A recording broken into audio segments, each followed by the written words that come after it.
ამ ერთხელაც გამეორდები და ამაზე აღარ მექნება საუბარი რა. ყველამ გაითავისეთ რა, როგორც ქართველმა საზოგადოებამ, ისე ეროვნულ განმათავისუფლებელი მოძრაობის მომხრეებმა რა. სუსის სახელმწიფო უშიშროების სამსახური დღეს ზუსტად ერთ-ერთი ისევე მოქმედებს, როგორც კაკები. სუკი სახელმწიფო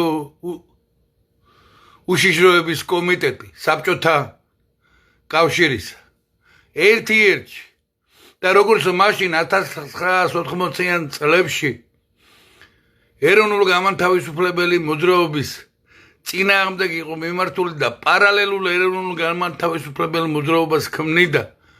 დღესაც ასევე სახელმწიფო უშიშროების სამსახური ქმნის პარალელურ მოძრაობებს. ეგრეთ წოდებულ ეროვნულ განმათავისუფლებელ მოძრაობებს ან ეროვნულ მოძრაობას როგორც ირკვევენ საკუთარ სახელად. საქართველოს სახელმწიფოებრივ პრეამბულაში ერთადერთ ლეგიტიმურ და კონსტიტუციურ პრეზიდენტ ზვიად გამსახურდიას ეროვნულ განმათავისუფლებელი მოძრაობა ყავს დატოვებული ქართული სახელმწიფოებრიობის ლეგიტიმურ მმართველად, ხოლო უმაღლეს ძალაუფლად ქართველი ერი.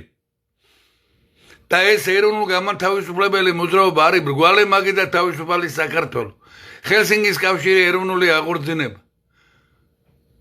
და ვინც ამას გვერდს უვლით და უგულველყოფთ პრეზიდენტ ზვიად გამსახურდიას ბრძანებულებას, რეალურად თანამშრომლობთ სახელმწიფო უშიშროების სამსახურთან, როგორც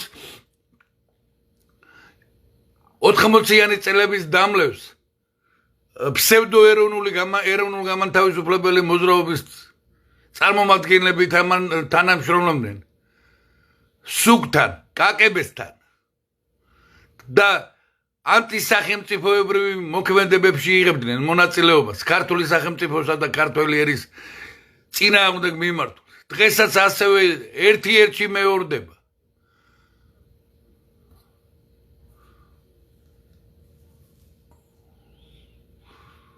ეს არის დაუშვებელი. ეს მოღალატეობრივი ოპოზიცია და თვითმარქვია უზურპირებული ხელისუფლება ოცნებისა და მათთან შერწყმული ეს ფსევდოეროვნულები რა, როგორც პროევროპული თუ ზოგი პროკრემლისტური რა ვიცი, რაც გინდა ის იყავით, თო რეალურად სახელმწიფო უშიშროების სამსახურიდან ახართ რა.